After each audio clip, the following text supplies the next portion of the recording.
Pernah manggil ya Jabbar pas lagi sakit hati? Makanya sering sakit hati. Jabbar itu panggilan untuk orang yang lagi sakit hati. Habis dikecewain. Dikecewain oleh apa? Banyak lah, tergantung circle kehidupan kita ya. Ada yang circle-nya lebih ke main, berarti disakitin sama gengnya. Ada yang circle-nya lebih ke romantis-romantisan, disakitin oleh mantannya. Ada yang circle hidupnya seputar masalah kerja, disakitin oleh vendornya, oleh partnernya, oleh teman bisnisnya. Soal circle family life kita disakiti oleh keluarga, anak, orang tua, pasangan, dan seterusnya gitu kan. Yang jelas ketika kita merasa disakitin, ketika kita merasa kayak dikecewain, panggillah Allah. Sebelum kita memanggil netizen. Kan kita suka manggil netizen dulu ya. Posting, update status, story. Terus storynya tuh curhatnya minta respon lagi tuh. Dengan kasih polling lah. Dengan request lah gitu kan. Baiknya gue putusin atau enggak ya, request gitu. Semuanya putusin terus dia bingung. Gimana ya. Nah sebelum kita istisyarah kepada netizen. Karena netizen itu istisyarah. Bukan istifta, bukan istikharah. Yang paling tinggi itu kan derajatnya dari 3 level. Meminta pendapat nomor 1 tuh istikharah. Minta pendapat Allah. Kedua istifta, minta pendapat ulama. Orang yang berilmu. Ketiga istisyarah, minta pendapat orang yang lebih bijak dan berpengalaman. Termasuk kepada teman kita atau followers kita atau geng kita, itu istisyarah. Sebelum kita istisyarah netizen, ya ayyuhal netizen, sebelum kita pakai kalimat itu, atau ya ustaz, bahkan sebelum ustaz, ya kiai, ya syekh, maka ya Allah. Panggil Allah Subhanahu wa ta'ala. Manggilnya gimana Ustadz? Salah satunya selain kata Allah pastinya, karena itu kalimat yang paling mulia, kita juga bisa manggil tematik. Ya Jabbar. Ya Jabbar itu bisa 2. Sebetulnya 3 maknanya Jabbar, tapi yang lebih common itu 2. 1, dipanggil untuk masalah-masalah yang sifatnya bukan hanya besar, tapi kayak kekuatan. Ya Jabbar, ya Qahar. Arti Jabbar dalam konteks itu yang perkasa, yang memaksa, ya Qahar yang menaklukkan. Sehingga dipakailah kalimat Jabbar, Qahar, Aziz, kan kata-kata yang nama-nama yang perkasa gitu untuk doa-doa yang sifatnya biasanya dipakainya dalam kondisi terzolimi. Ini doa-doa orang yang terzolimi. Kayaknya nggak perlu dihafal juga sih. Bukan gak perlu dihafal, gak perlu dipakai. Kenapa? Berharap kita tidak mendoakan orang yang zolim. Kecuali yang dizolimi dalam urusan agama. Kalau dizolimi urusan pribadi sih, mending jangan mendoakan orang yang menzolimi. Kenapa? Rugi. Mending doain diri sendiri. Ketika kita punya kesempatan doa kita diijabah, jangan kasih doa itu untuk orang lain. Rugi, walaupun bentuknya mendoakan atas keburukan, tetap rugi. Mending kita pakai buat doain diri kita sendiri. Ya Allah, saya lagi dizolimin, mudah-mudahan. Nah gitu kan, berarti kan kita dapat kebaikan. Ya Jabbar, itu panggilan orang yang sedang sakit hati. Jadi 1 artinya untuk orang yang lagi dizolimi, 1 lagi untuk orang yang lagi hatinya kayak sedih, kayak disakitin. Gak sebesar zolim sih, cuman ya lumayan lah, bikin gak bisa tidur, bikin tumbuh jerawat gara-gara itu gitu kan ya. Karena stres. Jadi intinya adalah panggil Allah kalau kita lagi sakit hati dan dikecewain. Ya Allah, ya Jabbar. Salah satu doa minta disembuhkan kecewa dan sakit hati di dalam sholat adalah Rabbighfirli warhamni wajburni. Kalimat wajburni. Selama ini kita baca enggak? Kan? Tahu artinya? Hampir. Apa arti wajburni? Bukan paksa aku dong Allah, enggak. Padahal arti Jabbar juga yang memaksa kepada kehendaknya.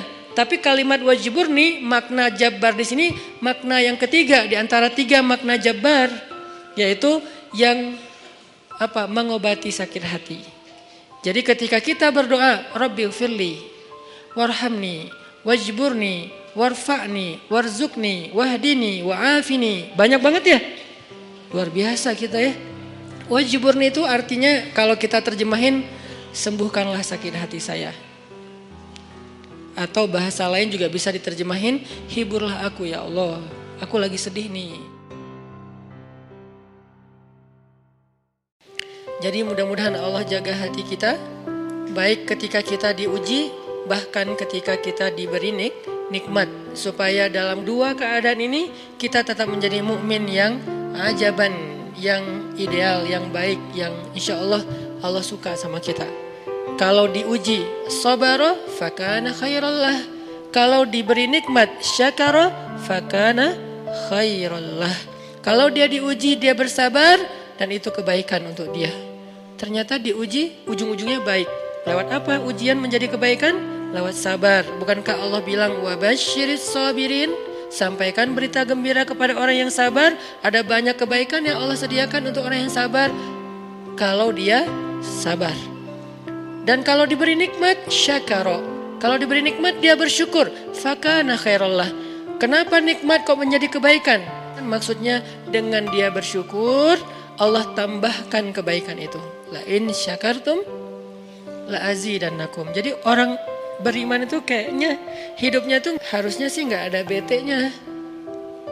Hidupnya tuh nggak ada istilah, aduh hari ini gue kayak rugi banget nih. Nggak ada orang yang beriman rugi. Kan hidup kita tuh di antara dua itu kan. Cuman varian ujian itu aja macam-macam. Varian ujian itu misalnya kalau di surat Al-Baqarah Allah menyebutkan 3 varian ujian kan.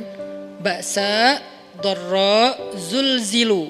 Ujian fisik, ujian harta. Harta ini termasuk karir, kerjaan, usaha, bisnis.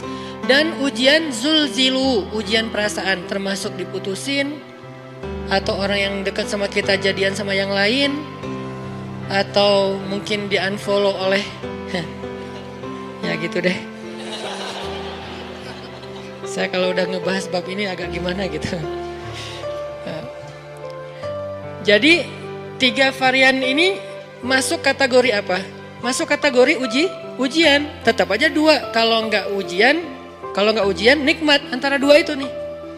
In asabathu sarra syakara wa in asabathu dharra sabara. Udah gitu aja. Dan nanti bahkan sampai ayatnya gini. Alladzina yunfiquna fis sarra'i wad dharra. Orang yang tetap beramal soleh lewat hartanya dalam keadaan dia berkelebihan atau dalam keadaan dia kekurangan. Itu mukmin, keren banget gitu. Dia tuh nggak pernah kehilangan kesempatan berbuat baik. Baik beramal soleh ketika dia dalam keadaan dikasih nikmat maupun beramal soleh ketika dia dikasih ujian tetap aja beramal soleh. Contoh yang ayat tadi. Yunfikuna fis sarra, berinfak dalam keadaan sarra, dalam keadaan bahagia, senang, lagi dapat untung gitu kan. Ataupun yunfikuna fit dharra, tetap berinfak walaupun dia dalam keadaan dharra, dalam keadaan susah. Dalam keadaan dor itu kan bahaya. Ini kalau saya infak nih bahaya nih buat saya nih. Kalau saya kasih nih saya kayak nggak ada tabungan buat mahar nih. Kalau saya kasih ke dia, terus saya gimana? Gitu kan? Ini dor banget nih, bahaya banget nih. Tapi dia tetap berinfak. Siapa yang mencontohkan hal seperti itu? Selain pastinya Rasulullah udah gak diragukan lagi. Yang jadi kayak simbol berinfak walaupun dia butuh. Orang-orang Ansor. Yu'thiruna ala anfusihim walau kana bihim khasasah. Mereka mendahulukan orang muhajirin atas dirinya sendiri. Walaupun sebetulnya dia juga butuh kepada kebaikan itu.